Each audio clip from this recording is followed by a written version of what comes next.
Hey, what's going on, guys? Once again, it's Coach Grizzle coming at you with Talking Sports with Coach. This is episode, I think, 6 now we've been doing. We kind of took a break for like 2 weeks, and then we kind of came back, so we just kind of kept the number the same. But that means that we're down to 6 episodes, and we hadn't been canceled yet, so something's going good. You guys are enjoying it, I'm sure. We have a lot of viewers. Seems like it keeps growing every single time we do this, so we're going to continue to keep doing this. And hi, everybody that's in the chat right now. Of course, I do have with me right now. Hello, Steele. What's up, dude? I do have with me now Allan Bell Jr. of Sportsline. Now, I'll ask him in a second. Now, Allan, is Sportsline now? Tell everybody out there what exactly Sportsline is, and you can find that on Twitter at Sportsline. Correct? Yeah. First off, I appreciate you having me back, buddy. Sportsline is it's a division of CBS Sports. It's been around for a long time, and it's really it's really our arm of everything that's sports betting, wagering, fantasy, DFS, predictive type sports. So what I mean by that is this: we built an algorithm to where we'll simulate every game 10,000 times, inputting every piece of data into this algorithm. And what we get out of it is a projected score, projected stats for pretty much all kind of star players,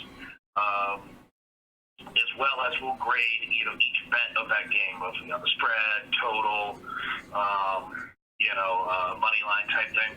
So it's not only just just for betting or wagering. If you're, say, an Auburn fan or an Alabama fan, and you want to look at and say, all right, how's Auburn going to do this year in football? What's going to be our toughest game? Well, we'll simulate the entire season for you. Yeah.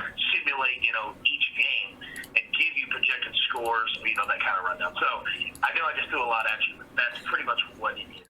I get what you're saying. Yeah, no, for real. I'm sure when fantasy football comes back up again, I'm sure Tom and especially me will be asking you a lot of questions about that as well. Yeah, I'll say this, man. We have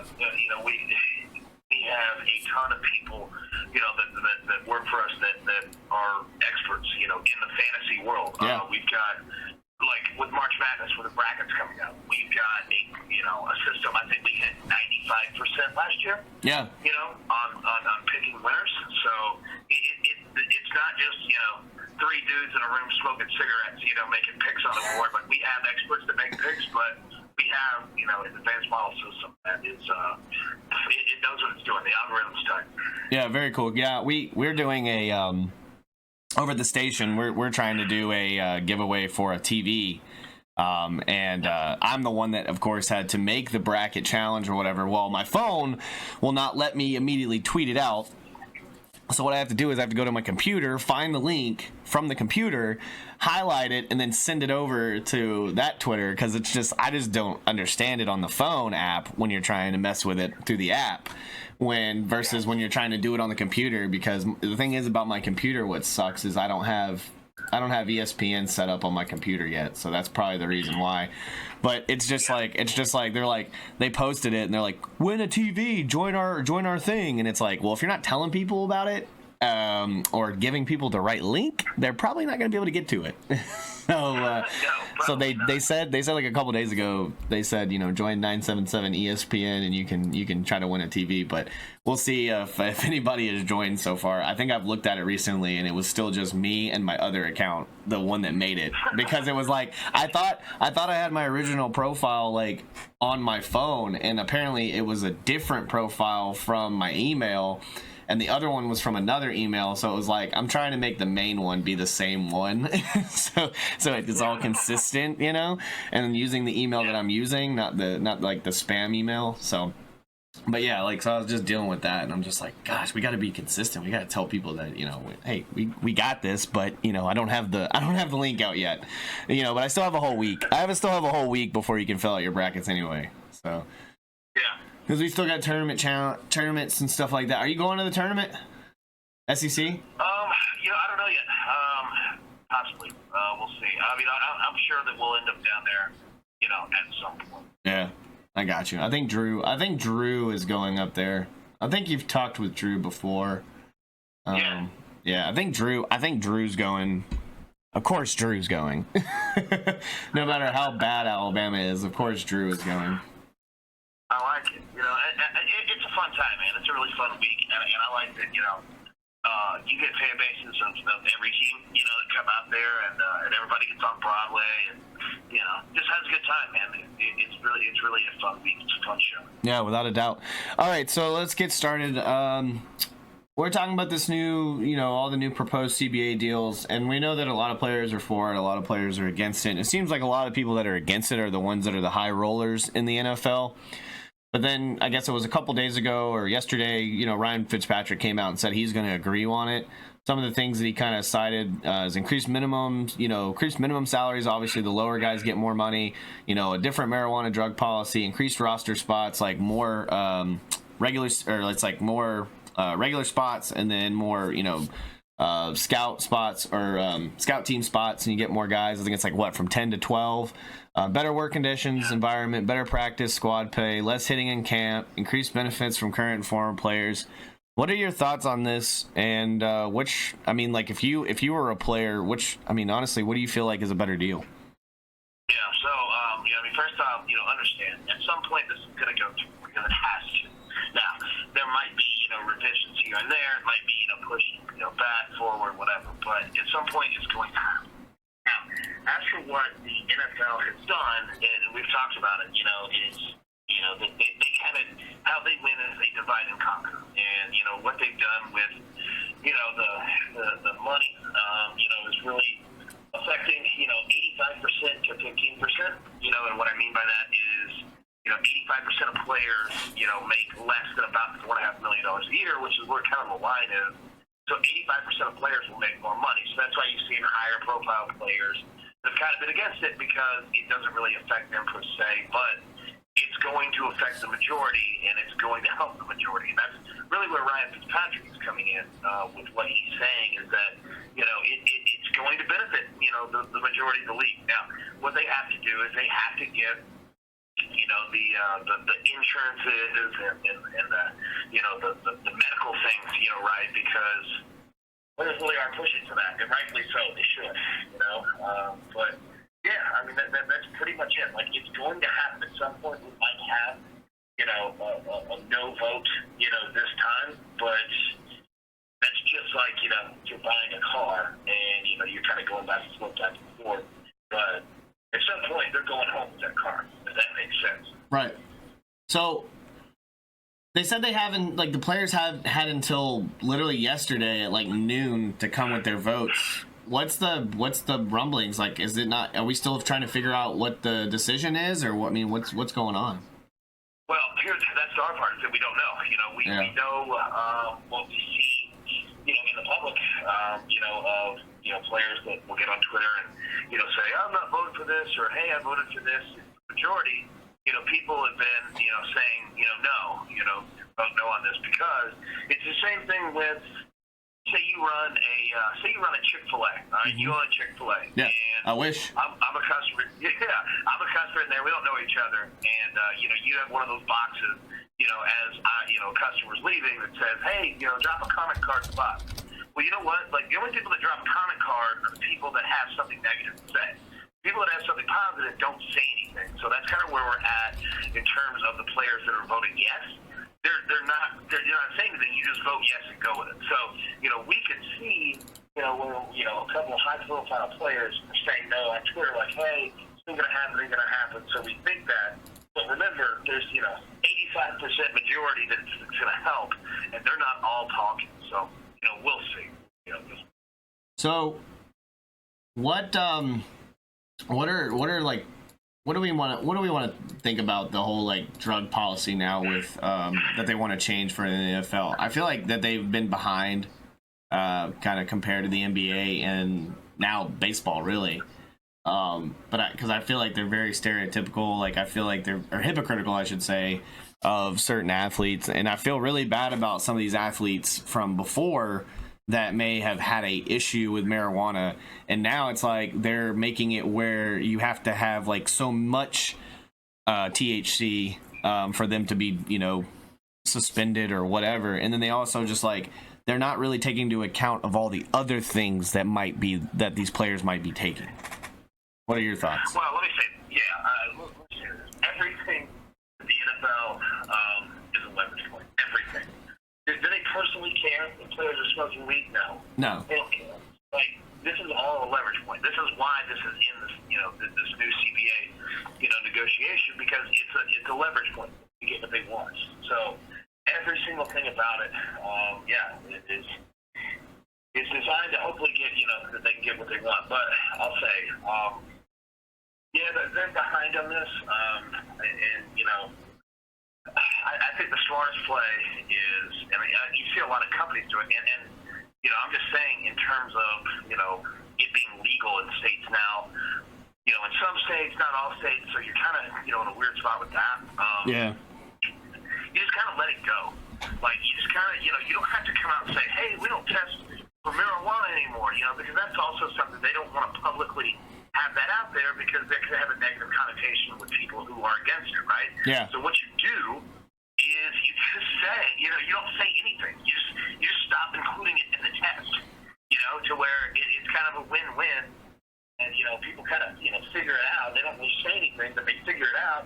And it's like, hey, you'll look up, like, in a year, and you're like, we didn't have a single marijuana suspension this year. You know what I mean? Like, it'll take you a while to kind of realize it. But again, like, everything's a leverage point with NFL owners, and this certainly is too. Do you feel like have you said before, like, do you honestly feel like that a lot of these like higher up players that are getting paid way more might be bullying some of these younger players that might want this kind of deal or this kind of extra paycheck? Because I know they went from like 4 months now you get paid over 8 months. Yeah, 1,000%. Yeah, I mean, some more directly than others. Yeah. But yeah, I mean, there's a reason why they're putting it out there. There's a reason why the big name guys are putting it out on Twitter, because certainly they want the players to vote alongside with them, and they know that they might not necessarily have the majority. They don't. I mean, so yeah, I mean, I think there's an aspect of that, but it's not all. It's not like they're all trying to bully. Some of them, I'll give Richard Sherman the biggest amount of credit. This is a guy who, and I've seen him doing it, on Twitter. He's legit been reaching out to players, like when they, he'll write, hey, I'm voting no on this, et cetera, here's why. And I've gone to the comments, and there'll be a ton of players who, might be second string, third string guys, whatever. And they'll reply to him like, why? Can you explain it?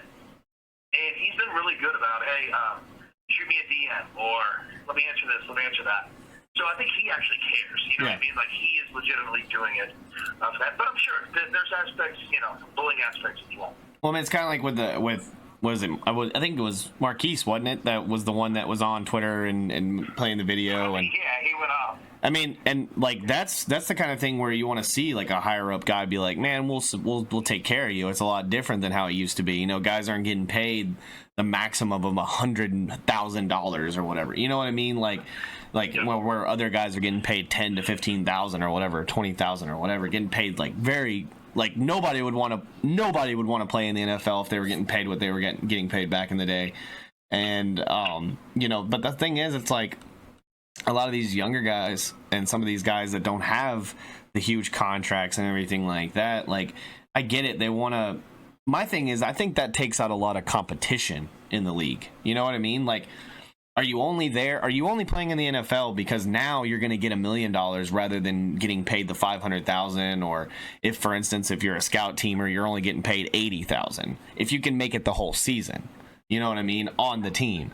So like, I just don't know if will that take away a lot of the competition of wanting to just like really be in the pros, or do you think this can kind of like amp it up a little bit? It won't take it away. I mean, at the end of the day, the NFL is the NFL, and it's a dream for a lot of people. Yeah. It's a way out for a lot of people. It represents, that's the beauty about it. It represents something different to a lot of the people in the league, right? So, no, I mean, it's not going to go away by any means. And also understand this, the NFL, for, kind of all the nostalgia, which they do a great job of marketing, understand the NFL has changed more than almost every sport out there. Yeah. Right? Like this, this new playoff system, that we're talking about, with adding another team and 17 games to a season. Like, understand, this playoff system we have now has only been around since 1990. Yeah. It's not like it's been here since Super Bowl I, right? Like, the NFL's changed a ton, and they'll continue to change a ton, and it usually works for them. So, yeah, I mean, long story short, it'll be what we think it is. It'll be the NFL. It'll be football. Ball will be just fine. Yeah. Well, some of the NFL owners are hoping that the vote fails, and they want to kind of redeal with an 18-game season. So is this even helping the players? Like, I mean, is one extra game check or two extra game checks, is that really helping the players? Yes and no. Money-wise, financially-wise, yes, yeah, but I mean, head-wise. Is it helping per se? Yeah, I mean, it's more money to the pot. For what everybody wants, in terms of health. Is it helping? Is it hurting? I don't know. I don't know what adding one more game does. I mean, obviously it's going to put the risk for injury, it's going to up it. Yeah. You know what I mean? Because you have another game. But, you know what I mean? But if you're also subtracting the preseason out of it, if you're taking 2 games away, well, that's got to help somewhere on the other side. It's tough. I'm not smart enough, on that. Yeah. But at the end of the day, players want money, and there's going to be more money out there. Yeah, and you got a lot of guys like Andrew Luck and Gronk and people that are retiring before, right when they're 30, seems like. And do you think that, like, if they came to an addition of another game or 2 extra games, do you think you'd see a huge flux of guys retiring early as soon as they get that big check? Maybe. I definitely think that. That's a what if, yeah. We're at the we're at the point now where, we got big name guys that are doing it without that, right? So Yeah. I think that kind of this era, what you were just saying, like this era is, players are looking at, the NFL not as this is all I can ever do ever, and I have to literally drag it out, until, until I can't move anymore. Players are finding they have other options. There's other things that they can do. So, I don't know. I probably just because the trend is going that way. But I wouldn't necessarily put it all on that 17th game. I think that players are realizing that they can control their own media. They can control their own, kind of advertising in a way. There's just a lot more options for players now than there were 20 years ago. So, being an Alabama fan, we'll kind of get away from the CBA thing. Being an Alabama fan, when I saw that Quentin Williams was arrested for trying to board a plane with a gun, is this just like who he is, or was just a stupid thing? He didn't know it was there. I mean, what was the whole fiasco under that? Do you know anything about that? Yeah. So, essentially what it comes down to, and again, understand all we're, able to work with is the police report and, what his camp is saying, right? So, right. We certainly weren't there. We don't know, every fact, every detail, whatever. But from what I can kind of tell is it looks like an arrest was warranted, but it wasn't something that was necessarily nefarious, if that makes sense. Yeah. You know what I mean? Like, it would be like if you are, let's say a registered carry holder in, Alabama. Yeah. Okay, let's just use that as an example. God, there'd be no problem here. If you were traveling to say Tennessee wasn't. I mean, even though obviously, Tennessee's very, pro-gun, but just for example, just say that Tennessee isn't. Yeah. Right? It'd be like you traveling up, which is what? 45 minutes, an hour? Like barely 45 minutes. Far. Yeah, and it would be like, you're not having the gun in the right, located area in the car. Like you didn't have it in the trunk or the glove box. Exactly, yeah. It would be something like that to where it was probably an honest mistake, you know what I mean, to where, technically, we kind of do have to arrest you for this. However, once it gets to court, I mean, this thing is going to get thrown out, at some point. So I think he'll be okay. I mean, I'm sure he'll be fine. I think it was kind of like a bonehead thing. He kind of just forgot about it. But I feel like we kind of we carry these athletes a little bit higher than like a regular person. Because if I'm a regular person, I feel like a regular person would have been like, I feel like a regular person probably would have got worse than what a pro athlete's gonna get. But a pro athlete can pay off that bond. You know what I mean? Like in like within 2 seconds. So most of them can, yeah. Yeah, most of them can, and I would sure Quentin Williams could too, being a first round pick. So yeah. I mean, but I doubt he spent a lot of time in the jail cell. I don't think he even saw one. Which I don't blame him. I wouldn't want to either. It's like a resort for rich people. You know what I mean? Like they send you to like some hotel, and like that's where you go. Like, and they're like, don't come out of this room for a while. Yeah, so yeah, man, like I think that's totally like it's one of those. It just it just wasn't done properly and correctly. Yeah. But there was no nefariousness behind it, and everyone kind of understands that it'll get knocked down. Yeah. And he'll end up with some community service or something and pay a fine and be done. Right. So I wanted to kind of move on to a little bit about it's kind of a draft question. We've heard that the Redskins want to possibly draft Tua and compete against Dwayne Haskins. Dwayne Haskins was probably, if not the worst quarterback, with at least 5 starts in the NFL last year, which we got to give the benefit of the doubt. Trent Williams wasn't there. The Redskins are absolutely awful. Is this, and I've also heard that Dwayne Haskins apparently can't read, and the coaches thought he was dyslexic. So I just found out that he spent $1 million in a day. So basically, he just pulled a Shaq. How stupid is that? I mean, it's his money; he can do what he wants. You know what I mean? But like, how stupid is that? And are you really reading into possibly Tua going to the Redskins? 1,000% I am, and I'll tell you this. I'll tell you why. Yeah, and I'll give you the perfect reason why. You know who just because it sounds crazy that you just drafted a first-round quarterback and you're going to, compete and move on from him. If they draft a quarterback, there's no competition. They're getting rid of him right now, right? So the idea sounds crazy, but you know what? You know who doesn't think it's crazy? The Arizona Cardinals, who just did it with Kyler Murray last year. Yeah. Right? Like they had Josh Rosen, right? And then they went out and said, you know what? We like our guy, and we want to move forward with it. They did it, and this is a time where. This is the cheapest Dwayne Haskins will ever be in his life, whether he has a successful career or, kind of middling career or whatever.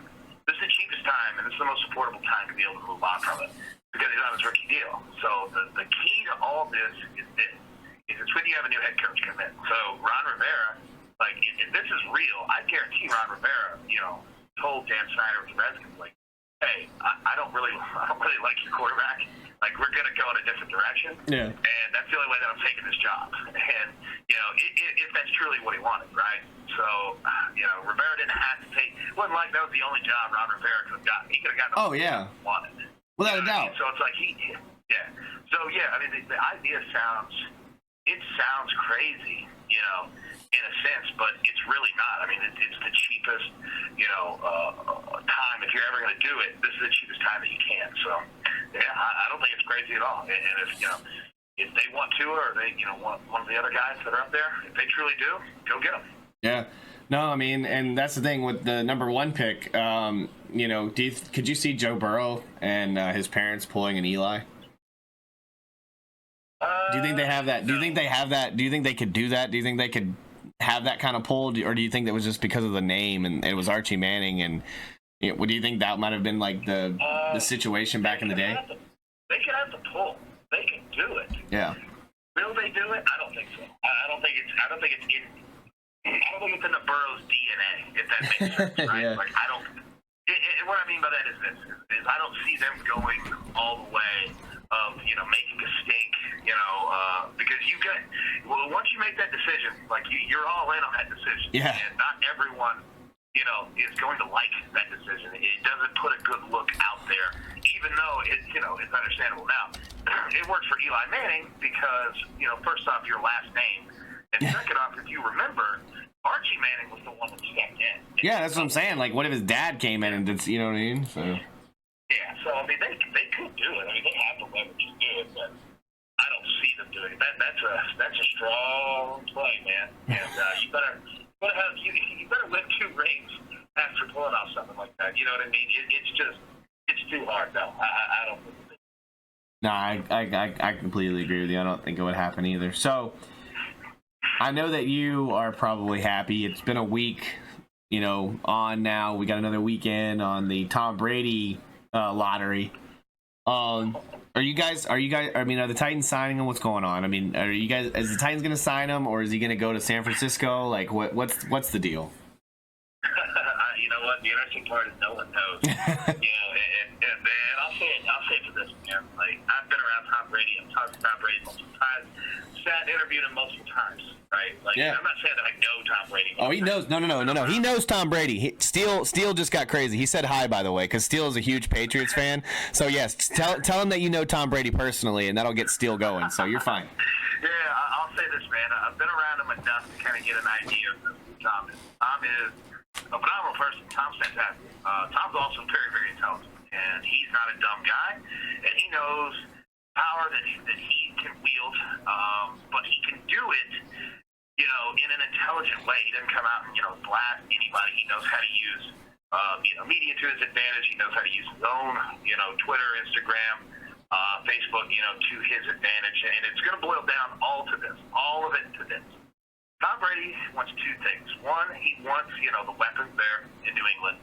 And two, I think, with him and Belichick, I think he wants Belichick to kind of, just calm down just a touch on this, total authoritarianism, especially towards him. Now, here's where we break this down. One, go getting more players. Well, of course, Belichick wants the same thing. You know what I mean? Yeah. But it's just tough, man. Like, when you don't have a ton of money to work with, you're kind of behind the eight ball on that one, and that's where they're at. And two, well, yeah, I'm sure that, Belichick would love to give Tom whatever he wants in terms of things like that. But you know what? Like, Belichick being that authoritarian has kind of worked. You know what I'm saying? Yeah. It's kind of worked out. So if I'm Belichick, I'm looking at him saying, Tom, I appreciate you, buddy. Been to 9 Super Bowls over here. Like, there's kind of this thing that we had kind of works. You know what I mean? So, we'll see. I think at the end of the day, he comes back just because it's easier to go home than it is to stay home than it is to move. However, let me say this really quickly. I think the Titans have the best opportunity in sales pitch. Yeah. And I think their sales pitch is better than New England's because they can look at Tom and say, look, we have a better team offensively than New England does. There's no chance that New England's going to go out and sign enough players that are going to be better than our offense. It's not going to happen because, the Titans have essentially the best running back in the league. They've got a better offensive line. They've got way better weapons at wide receiver. They got way better options at tight end, right? Yeah. So they say all that, say, Tom, we've got everything that you want. We're going to give you fair money. You're not looking to, set the record for the highest contract ever, but, we'll give you fair money. And all they have to do is convince him to leave. Now, when I say all, that's a big, a big ask. Like, that's a big sales pitch, right? But if they can get him and convince him that it's okay to leave, a la, I know it's a different situation, but, Peyton Manning going to Denver, like, hey, you could be happy other places too. Yeah. That's what they have to do. And I'm not saying that that's going to be an easy sales pitch because it's not. But they have leverage here. If they truly want it, they could possibly make this happen. So they want. I've heard and I've seen stuff during the week where they want to try to do a straight trade with Jimmy G and Tom Brady, and I feel like that could be a great fit with Kyle Shanahan. Then Kyle Shanahan can't make bonehead decisions late in games because Tom Brady isn't going to make the stupid throws or take the sacks like Jimmy G will. So I actually think it might be a positive thing. But what about Taysom Hill? This guy, the Saints just placed a first-round tender on the guy. Could Taysom Hill be a guy that could go to another team and be like really good as a quarterback? He wants to be a quarterback. Maybe. Maybe, yeah. I sure love Taysom Hill. I love his energy, what he brings to a team. Obviously how versatile that he is. He ain't Tom Brady, you know what I mean? But that really nobody is. As for San Francisco, I mean, if they truly wanted to make that happen, they could. It's just hard. They don't have a ton of money to work with. They're heavily invested in Garoppolo. They would have to eat a lot of that contract, trade Garoppolo for pennies on the dollar, which Belichick would love, by the way. Yeah. But that would be a hard pull. That would be a really, really hard pull. They would have to jump through so many more hoops than, say, like a team like Tennessee would, to where Tennessee could just say, dude, your contract is literally sitting right here at Tootsie's. Beat you down here, first drinks on us, let's go. Like, it would be that. It's so much more easy, for the Titans to pull that off than what they do.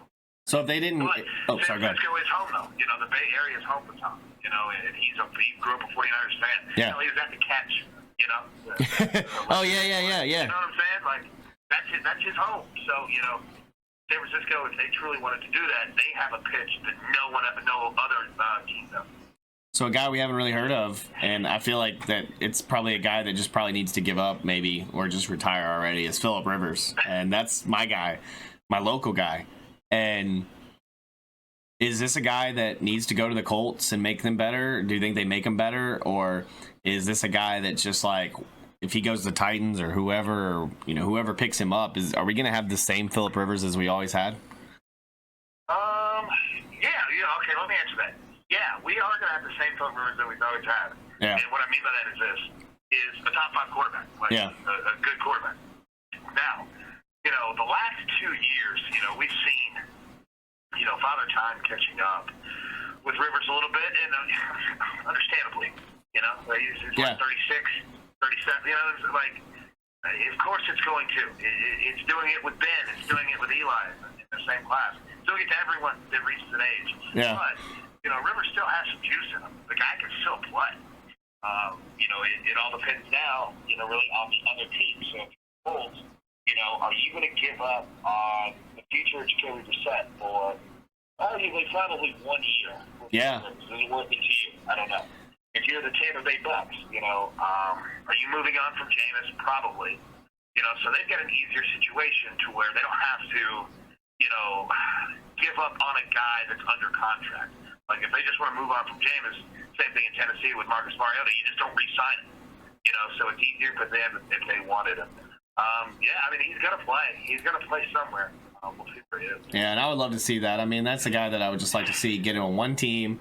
Even if he makes it to the playoffs and loses in the first round or loses in the championship round, I just want to see Phillip Rivers just make it, close again, because I feel like he's always like that, no matter what.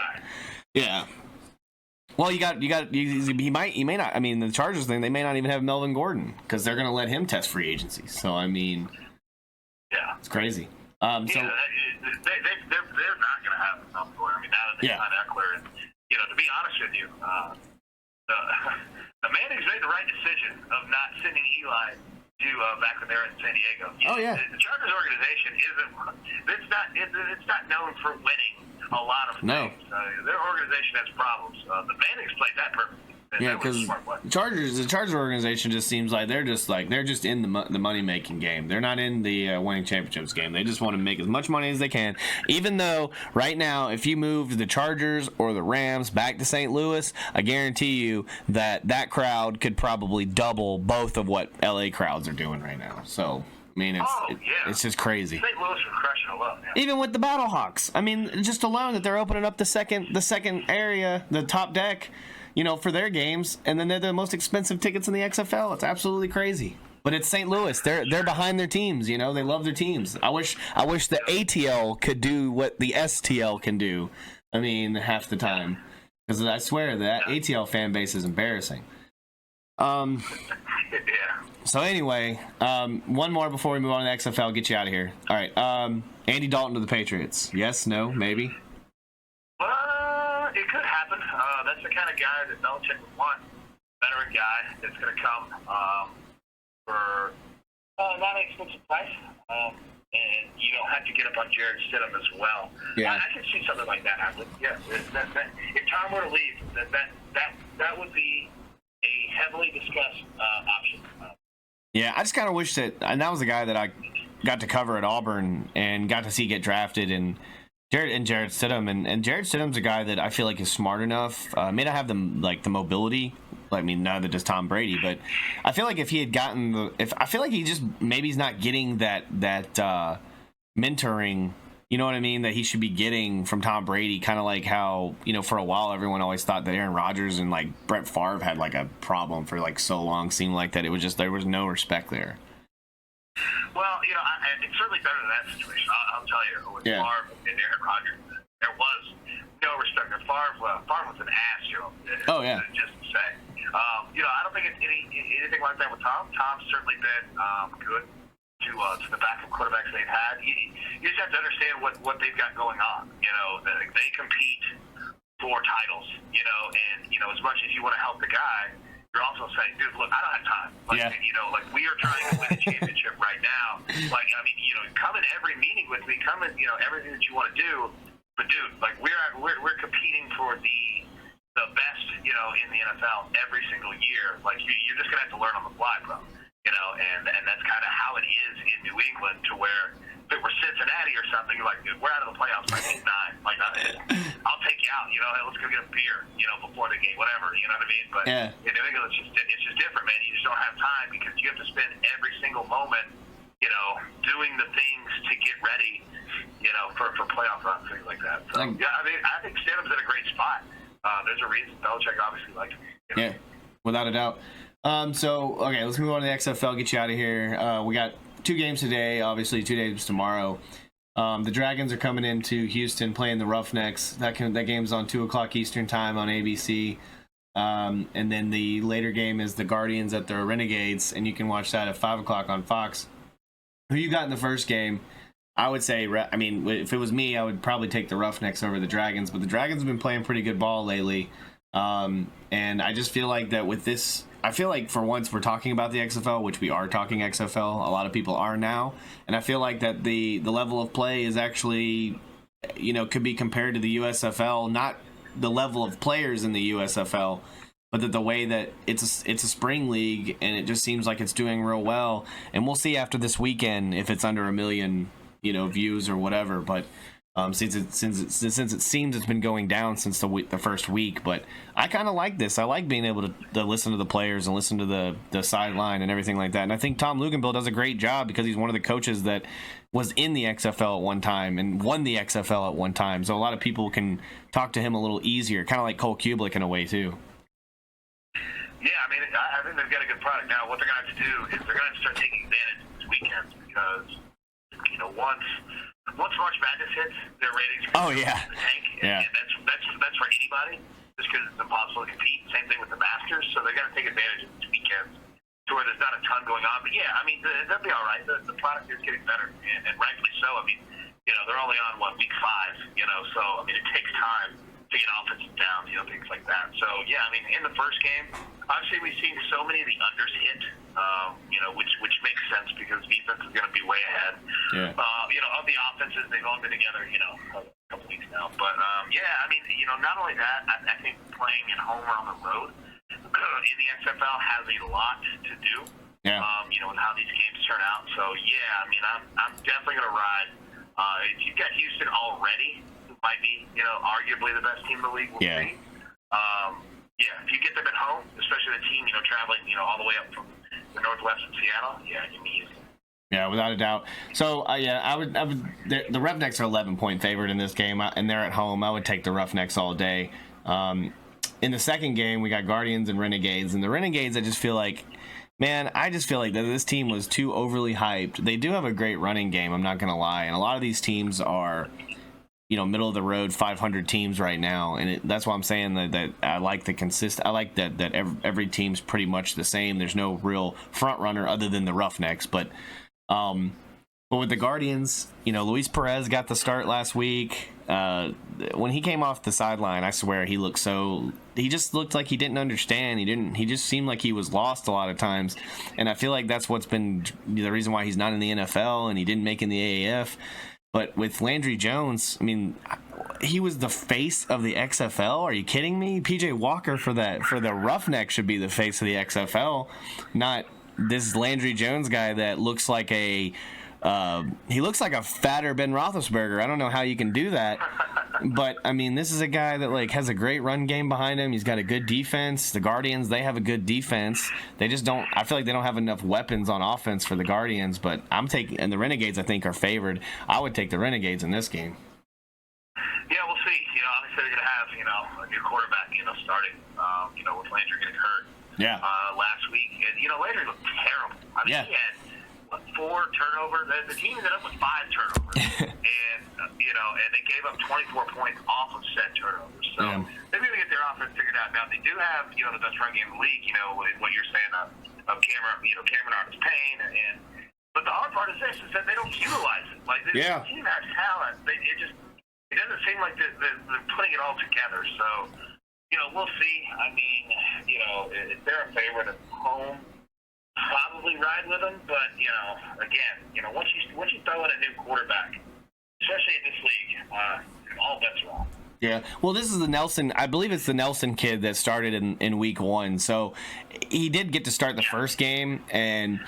Yeah, it's a good point. Yeah. Who knows? Like, I just think it's the XFL. You just never know. It's whatever Guardians team shows up to. They don't seem to play very well away. So the Guardians are kind of like an iffy team. I really thought they could have been an all right team. I was kind of pulling for them at first. I think I've kind of gravitated more towards the Battlehawks in a way because I love the fan base. It's the only time I'll ever cheer for a St. Louis team. And I just haven't really like gravitated toward one team. There's no Birmingham, there's no Birmingham Bolts, so I can't watch my Birmingham Bolts until they bring that back. So, but yeah, like I said, I feel you, man. I totally am. So moving on to tomorrow, we'll get you out of here. March 8th, you got tomorrow, 3:00, FS1, Battlehawks and Defenders. The Defenders benched Cardell Jones, which I thought Cardell Jones probably, if not, would have been one of the best quarterbacks in this league. But got benched. Talked about some other guy, then got benched. Pretty much pulled a Matt McGloin, then got benched. And then you got Jordan Ta'amu and the Battlehawks, who just seem to be rolling after they lost the first game of the season, and they just seem like a different team. They've got a huge fan base behind them. They have the best fan base, I think, in all of the XFL. And I'm probably going to go with them, even though they are the away team. Because I feel like DC doesn't have a defense, so. Yeah, I mean, I'm with you, and Michigan Cardell Jones. It's tough for the XFL because the guys that they brought in, the names, that they would hope that could carry this thing, a Cardell Jones, a Landry Jones, haven't been. Yeah.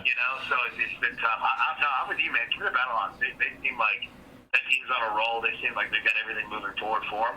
I'm with you, man. I'm over them. And that's Jordan Ta'amu, though. I feel like he should be in the league right now. I mean, I saw a funny meme that was like, I have the best quarterback from Hawaii and Marcus Mariota. It was a picture with Marcus Mariota and Jordan Ta'amu. And Jordan Ta'amu is slightly better. Seems like he's slightly better than Marcus Mariota, but Mariota's technically still in the league. So totally, man. It's just crazy. But I mean, you just never know. Will we see Marcus Mariota in the XFL next year? Who knows? You know what I mean? Like, it's crazy. No, we won't. I mean, we won't. But I know what you mean. Yeah. But so moving on to the next game. Weird late game. Seems like a Sunday night game on ESPN. The Vipers and the Wildcats, and I get wild that it's 8:00 because it's the Wildcats. It's out in LA. If it was another game, it'd probably be at 7 or 8:00 or whatever. But I mean, yeah, it's 8:00 my time, 9:00 Eastern time. LA Wildcats and the Vipers. The Vipers seem like a better team under Taylor Cornelius, and the LA Wildcats. I haven't even paid attention to them. I don't even know who they have on their team. But I would take, honestly, I'm kind of riding the Vipers with this Cornelius kid. I feel like their offense moves better. They got a first-year running back that is a big bruiser guy that just seems to be like, it's his first time. It was his first touchdown I think he scored last week. And, it just seems like they're kind of rolling a little bit more. But like we said last week, I don't trust Mark Trestman. I think this is a fluke. I think he's weird. But I'm going to go with the home team and go with LA on this one, because I just don't know if I can pull the Vipers. You bring up, the interesting point of, how long do you ride, what could be the turnaround, which is what Tampa needed, right? Does that travel week to week, and does it travel all the way to Los Angeles? I'm with you. Give me the Wildcats. That's a long, long trip. No explanation really needed. Yeah, give it a lot of cameras. Well, man, I greatly appreciate you getting on with me. This is another, edition of Talking Sports with Coach. I have Allan Bell on here with me from sportsline.com, man. Dude, thank you so much for coming on with me again, man. I appreciate you getting on with me every single weekend. And if there's any time that you need to take a break, man, you tell us, because I know a lot of people out there that are watching and enjoy it. And it seems to be growing every week. And I greatly appreciate you for helping me grow. Buddy, let me say, man, first off, like I said, I really do appreciate every time you have me on. And, I mean, you're my guy. I love everybody that's in the chat. I think it's an awesome show. Something that you have going on. So, dude, I will be here anytime that you'll have me here. You know what I mean? So, congrats on the success that's blown up. Because, dude, like I said, you're the man, and it's gonna go well. So, yeah, anytime you'll have me, man, I'll be here. Man, yeah, dude, I greatly appreciate it. Thanks again. And Steele says, Head of Steel says, thanks, Allan. He appreciates you all as well. This is a guy that's always in the chat, man. He does a great job, and I really appreciate him. Yeah, Steele's legit, and we'll see. I'm interested, to see what happens with this Brady Pat situation, man. I think in the end, if I had to bet on it, Brady goes back to New England, because it'd be hard to leave. It's hard to leave a championship, kind of place like that. And when Tom does make his decision, and if he comes back to New England, dude, look out. Like, we're going to have Patriots on a mission. I can't wait to see it. I like that they're good every year. I know a lot of, teams hate it because it's hard to go through them, but it's good for the league. Like, it's good for the league, so, yeah. Well, cool, man. I appreciate you having me on, man, for real, yeah. Yeah, dude, you have a good rest of your Saturday, man. Have a good day. All right, you too, bro. All right, see you, man. All right, well, there you have it. Go Pats. Go Pats. Well, there you have it. Another episode of Talking Sports with Coach is in the books. This is episode 6, and I'm going to take a break and be back on here in a little bit. I've got to go eat with my grandparents and my parents later. So for my, it's basically for my brother's birthday. So, because his birthday's tomorrow. So, I'll probably be on for a little bit longer later, probably for a few hours, and then get back on tonight, because tonight, get on at least after, because it'd probably be like 7 or 8 by the time I get back on, because I'll be over there. They probably won't eat until like 3 or 4 or whatever in the afternoon, so I don't know. Your mom, That's mean, dude. Anyway, so I'm gonna get out of here. Everybody have a good rest of your day. Still, hit me up in Discord, Twitter, whatever. Everybody else, I'm out of here. Thanks for stopping by, watching me play Fortnite earlier. We had Charlie Bravo with the host. Of course, we had Allan Bell Jr. Right there. Right there. Right there. Oh, that way. Or that way. That guy. Anyway, so I just say thank you so much for listening in. Pointing skills do need work. There. There it is. So, first try. So anyway, dude, I'll see you later, man. You have a good one, okay? I'm gonna get out of here, and I will be back.